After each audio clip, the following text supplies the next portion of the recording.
Gila si GMA Network Chairman Atty. Felipe Gozon, isip 2024 Communicator of the Year sa International Association of Business Communicators o IABC Asia Pacific, kiniubos sa Executive Leader category.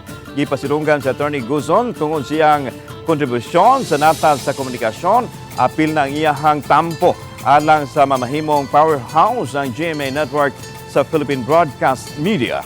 Mato ni Atty. Gozon, usa ka dakong pribilehiyo ang makahatag og inspirasyon sa milyon-milyon ng mga Pilipino tibuok kalibutan.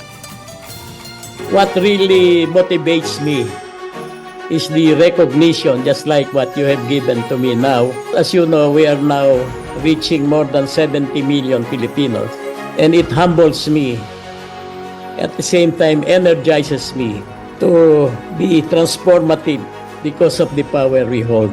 And finally, I think, over all of this, I have always relied on the Lord to help me and attribute to Him whatever success we receive.